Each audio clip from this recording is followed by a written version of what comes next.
Le 9e sommet des Amériques se tient cette année à Los Angeles, aux États-Unis, du 6 au 10 juin, autour du thème « Construire un avenir durable, résilient et équitable ». J'ai le privilège de conduire la délégation de la République d'Haïti à ce 9e sommet. Les chefs d'État et de gouvernement, ainsi que des officiels de haut niveau des pays de l'Amérique du Nord, de l'Amérique centrale, des Caraïbes et de l'Amérique du Sud,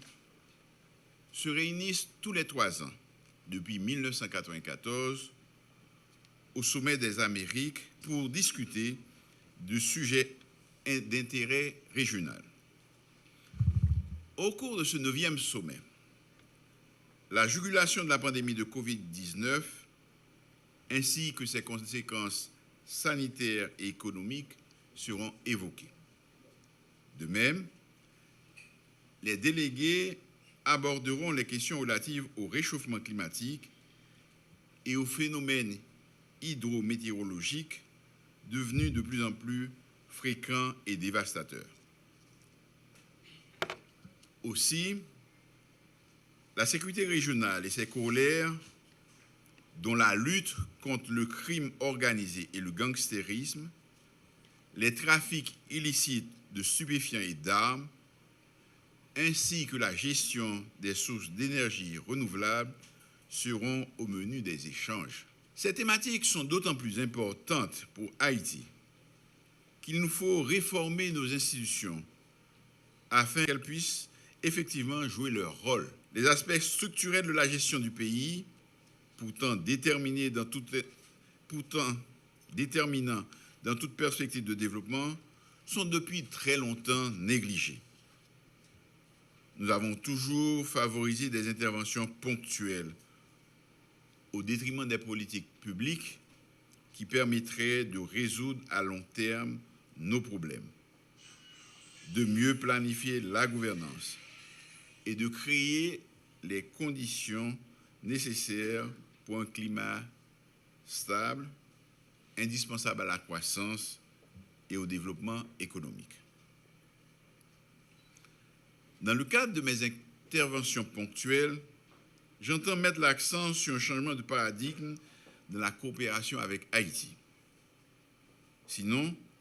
le sommet risque d'être un de trop et certains échanges de moins d'importance pourraient prendre le dessus sur l'adoption de solutions durables aux problèmes de fond qui alimentent les crises économiques et sécuritaires qui fragilisent nos pays. Que ce soit en séance plénière avec mes collègues, dans les sessions en cercle fermé, dans les rencontres bilatérales avec les homologues de certains pays importants pour nous, dans les tables rondes et les rencontres avec de potentiels investisseurs étrangers, je parlerai vrai pour dire à nos interlocuteurs que nous avons de sérieux problèmes dans notre pays, des problèmes de sécurité, de gouvernance démocratique, de difficultés économiques et sociales. Notre priorité aujourd'hui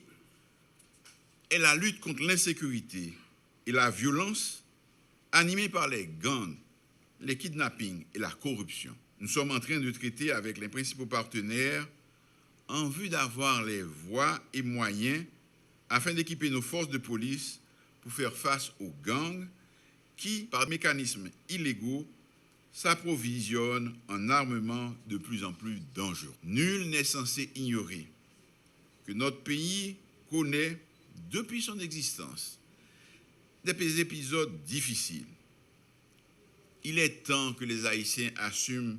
le leadership de leur pays. Dans cette optique, j'entends, selon le thème du sommet, mettre en avant les priorités d'Haïti pour la sécurité, élément indispensable pour la réappropriation par Haïti de son avenir. Dans le secteur crucial de la sécurité, qui constitue un véritable défi pour nous aujourd'hui, la délégation a inscrit des discussions, entre autres, avec des dirigeants de certains pays sur l'expertise, les techniques et le matériel préconisés pour établir l'ordre dans des concentrations urbaines occupées par des organisations criminelles. Haïti sollicitera le partage d'expériences avec les responsables des forces de police et armées de ces pays sur les opérations conjointes de police et de l'armée qui possèdent des engins lourds en vue de rétablir l'ordre sur le territoire national. S'agissant de la résilience au réchauffement climatique et aux catastrophes naturelles, Haïti mettra en avant son plan de reconstruction du Grand Sud à la suite du séisme du 14 août dernier, avec un accent particulier sur l'atteinte des résultats grâce à la mise en œuvre des projets qui ont été soumis au cours de la présentation du plan de relèvement intégré de la péninsule du Sud, qu'on appelle PRIPS, plan que nous avons soumis aux partenaires techniques et financiers le 16 février dernier. Dans un contexte de transition politique à un gouvernement élu, dirigé par des femmes et des hommes librement choisis par le peuple haïtien lors des élections générales, démocratiques et transparentes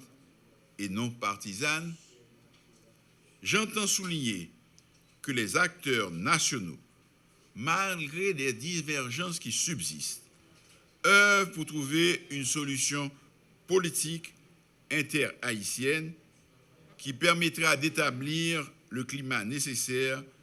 pour effectuer des modifications constitutionnelles et jeter les bases d'un système politique plus adapté au contexte et réalité haïtienne. Je réitère aujourd'hui encore mon appel au dialogue à toutes et à tous, à tout un chacun, à toutes les chapelles politiques, pour que nous formions tous, citoyennes et citoyens, à travers un plan de dépassement de soi, ce faisceau de solidarité en vue de sortir d'un commun accord le pays dans ce bourbier dans lequel il patauge depuis plusieurs décennies. J'invite celles et ceux qui hésitent encore à nous rejoindre pour un grand combat national. Haïti d'abord.